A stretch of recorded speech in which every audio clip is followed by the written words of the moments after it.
વૃદ્ધાવસ્થા એટલે કે મૃત્યુની રાહ જોવાનો સમય નહીં, પોતાના માટે જીવવાનો સમય. યુવાનીમાં બહુ હતું કે આમ સંગીત શીખીશ, આવી કળા શીખીશ, આ વગાડતા શીખીશ, આ પરોવતા શીખીશ, ઘણી બધા વિચાર હતો, પણ બાળકોને મોટા કરવાના હતા, બધું સેટ કરવાનું હતું ને પોતાની ઈચ્છાઓ મારી મારી અને જીવતા રહ્યા. અને જ્યારે મોટા થાવ ને બાળકો એમ કહે ને કે તમે અમારા માટે કર્યું શું છે, ત્યારે માણસને બહુ આઘાત લાગે. એક બાળકને મોટું કરવામાં મા બાપે કેટલી પોતાની ઈચ્છાઓને મારવી પડતી હોય.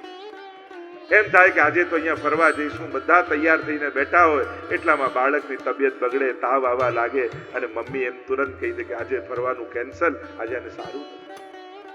કેટલી ઈચ્છાઓને મારવી પડે છે. અને જ્યારે બાળકો હિસાબ કરવા બેસે ત્યારે એને આ એક એક ઘડીઓ ગણાવવી પડે કે તારા માટે કેટલા સુખોના ભોગ આપ્યા છે ત્યારે તું મોટો થયો. આ જીવનના ગણિતો સમજવા કઠિન છે, પણ એ જ બાળક જ્યારે પોતે મા બાપ બને ત્યારે સમજાય. અને એટલા માટે સંબંધો એના હૂંફથી ચાલતા હોય છે, એની લાગણીઓથી. અને એટલા માટે યુવાનોને ખાસ કહીશ, મા બાપની હા તો આપણને સમજાય, પણ જ્યારે મા બાપ કોઈ વસ્તુમાં ના પાડે તો એ ના પણ સમજતા શીખ. મામાં કોઈ એવી ચતુરાઈ હોય છે, કુદરતી એની દ્રષ્ટિ હોય છે.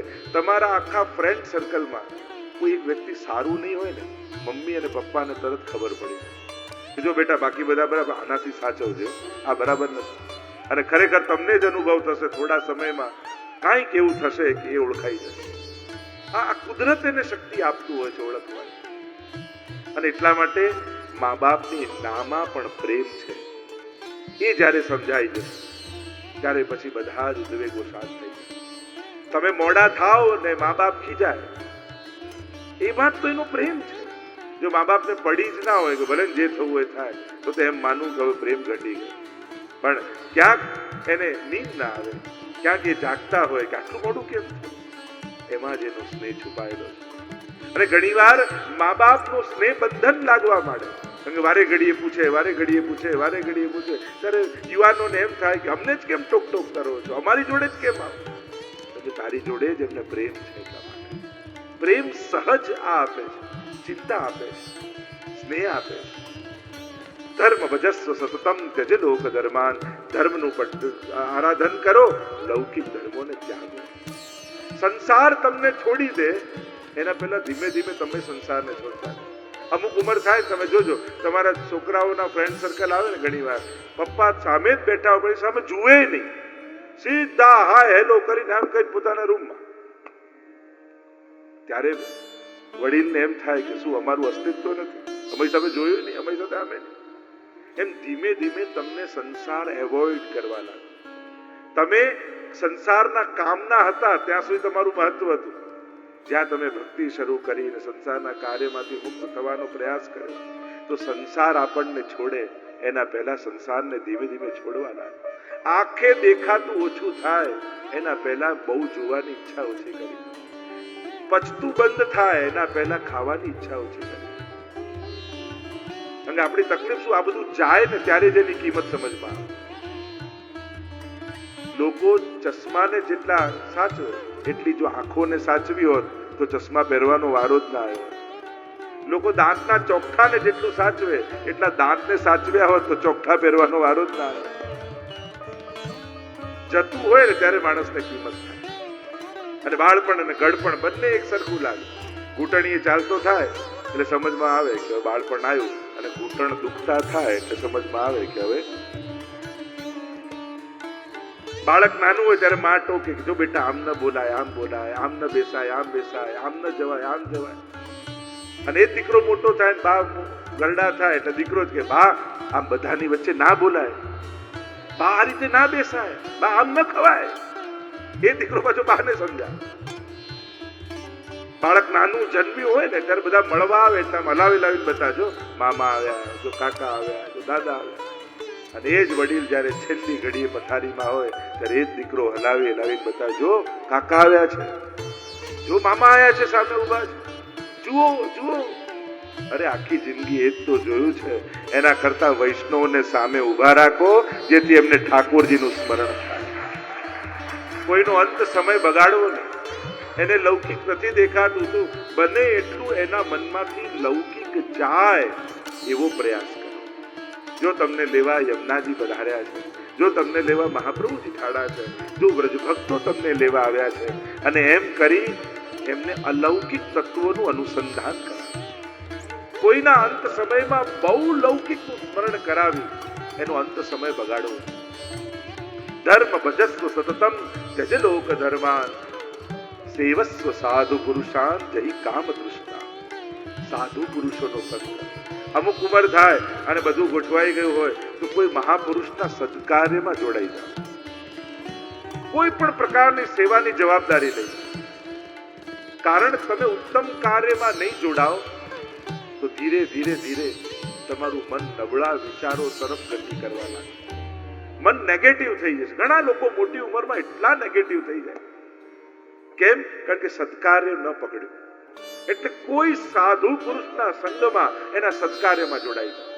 જીવ ઉન્નત થશે. ગઈકાલે જો હું કહેતો હતો લઈને કઈ નથી જવાનું, પણ મૂકીને તો જઈ શકાય છે. કોઈક એવા સંસ્થા, કોઈ એવા સત્કાર્યો, કોઈ એવા મંદિરો, કોઈ એવા હોસ્પિટલો, કોઈ એવા ઘરડાઘર, કોઈ એવા વિદ્યાલય, કંઈક ઉત્તમ મૂકીને જાઓ જેથી એ સ્થાનને કારણે તમે શાશ્વત બની જાઓ.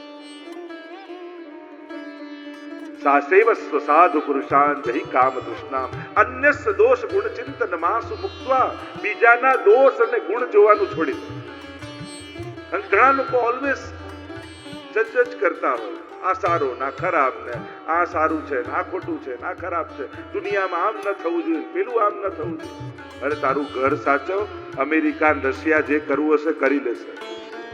લોકો એના ટેન્શનમાં ઘરે બેઠા.